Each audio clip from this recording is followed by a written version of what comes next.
Ngayon mga lods, ang gagawin natin ay magkakabit tayo ng light tin na outer tube dito sa Honda Click 125. Ngayon titingnan natin yung light tin na outer tube na binili ng ating classmate. At ito na mga lods, yung light tin na outer tube. Ito na yung ikakabit natin ngayon. Titingnan natin. Bagong bago at napakaganda nito mga lods.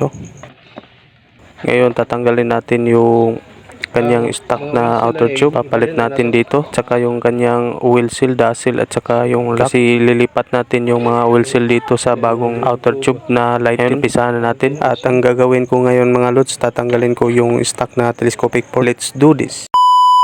Una nating tatanggalin itong nut niya dito sa kanyang axle, at mukhang matigas to mga lods, ayaw siyang umikot. Ayan, napakatigas pala talaga kasi ngayon lang ito natanggal. First time pa daw na matanggal ito, sabi ng aking classmate. Mukhang mahirapan tayo sa magkalisod. Grabe ang tigas mga lods. Buti na lang nadala sa paa, kung hindi kailangan natin gamitan ng tubo. Sunod natin tanggalin itong tornilyo niya dito sa kanyang caliper gamit itong flower wrench mga lods. Hugutin na natin itong axle niya dito sa kanya gulong. At natanggalan natin itong gulong. Sunod nating tanggalin itong tornilyo niya dito sa kanyang telescopic port. Medyo matigas na mga lods.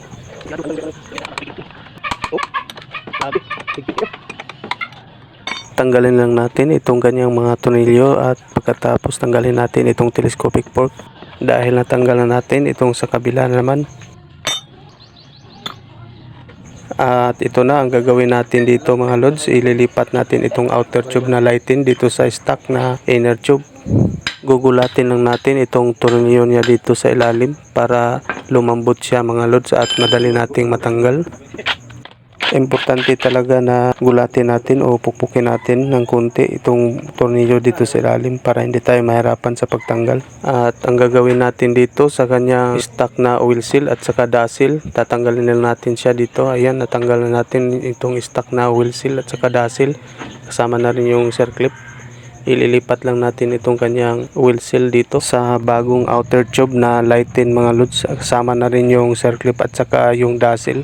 Sa pagkabit nito, kailangan natin ng pantulak na 6301 na bearing. Pukpukin lang natin itong bearing para matulak natin yung oil seal sa ilalim at para maikabit natin ng maayos at saka hindi ma-damage yung oil seal na ikabit natin. Sunod natin ikabit itong kanyang circlip o lock dito para sa hindi matanggal itong kanyang oil seal. Tapos itong dazzle para hindi mapasukan ng dumi o alikabok o buhangin itong ating oil seal o telescopic port. Ganyan ka importante itong dazzle at saka yung circlip. Importante naman lahat mga lods. Kailangan talaga ingat-ingat tayo sa pagkabit para maiwasan natin na mapunit o madamage itong oil seal o lahat ng mga parts dito. At ngayon i-assemble na natin, ikakabit na natin yung inner tube at saka yung outer tube na light tin. Ngayon ituturo ko sa inyo kung gaano kadami yung langis na ilalagay natin dito. Yung ilalagay natin dito sa kada isang telescopic port assembly, 55 ml yung ilalagay natin dito mga lods. Ngayon ibubuhos lang natin ng dahan-dahan para hindi siya tumalsik at saka maiwasan natin na umapaw siya para hindi masayang yung langis. At itong tornilyo niya dito sa ilalim, nilagyan ko to ng maker para maiwasan natin na tumagas yung langis, para kumapit yung thread dito sa ating tornilyo. Ngayon higpitan na natin gamit itong ating cordless impact. Dahil tapos na natin nahigpitan, tanggalin lang natin itong allen wrench na ginamit natin at pagkatapos subukan natin, laro-laruin natin. Ayan, napakalambot at saka napaka-responsive ng kanyang telescopic port. Napakaganda ng kanyang play, napakalambot pero hindi siya masyadong malambot, tamang-tama lang. Ang importante kasi dito ay hindi siya sagad, hindi nasasagad kahit na idiin natin. Yung tipo malambot siya pero responsive at saka hindi siya malagutok. Dahil tapos na nating na-assemble yung isa, ito na naman sa kabila mga lods. Tanggalin lang natin itong kanyang outer tube dito sa kanyang stock na inner tube. Same process pa rin mga lods. Tanggalin natin itong kanyang dazzle, circlip at saka yung oil seal mismo. Tapos ililipat natin dito sa bagong light tin na outer tube. Ngayon mga lods, i-assemble na natin dahil natanggal na natin yung oil seal. Lagyan na natin ng kunting langis itong kanyang oil seal dito sa gilid para madali nating maikabit o maipasok itong ating oil seal gamit itong 6301 na bearing. Kakabit lang natin itong kanyang circlip o lock dito. At pagkatapos itong kanyang dasil, pukpukin lang natin ng konti. Tapos lagyan natin ng maker itong kanyang tornilyo dito sa ilalim o allen bolt. At pagkatapos ay susuot lang natin itong inner tube. Ngayon lagyan natin, buhusan natin ng langis na 55 ml. Tapos higpitan na natin. Ayan, kompleto na, na-assemble na natin lahat. Ngayon ibalik na natin itong kanyang telescopic fork assembly dito sa kanyang motor. Umpisa na natin. Tagalog yun tayo natin. Kabit na natin mga lods. Balik na natin. Ayan.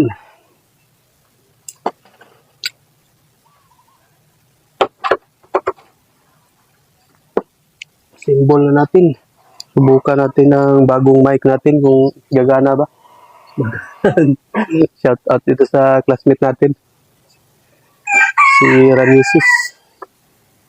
Kung ano yung masasabi niya mamaya. Interviewin natin.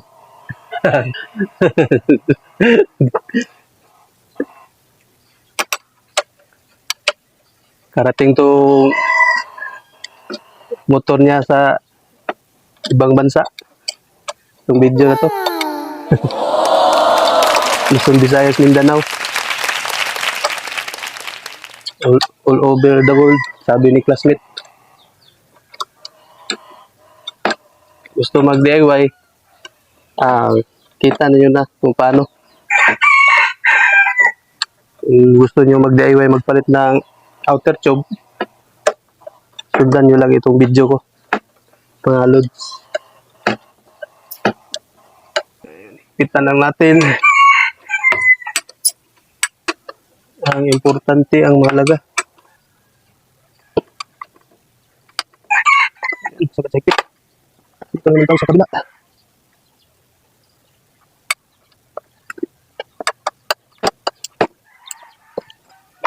Final na, final.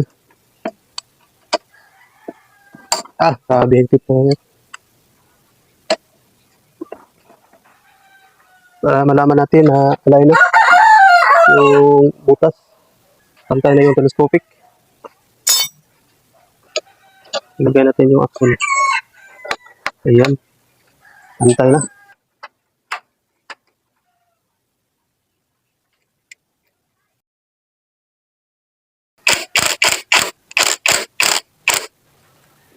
Ayan. Okay pa ng brake pad niya.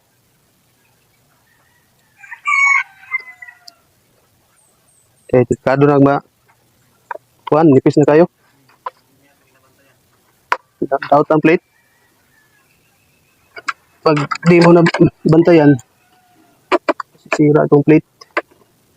Sira yung bakit ba?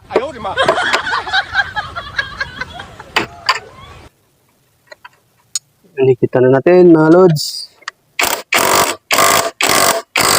Malapit na tayo kung matapos.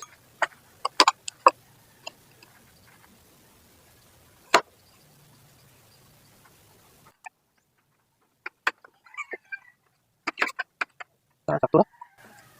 Kala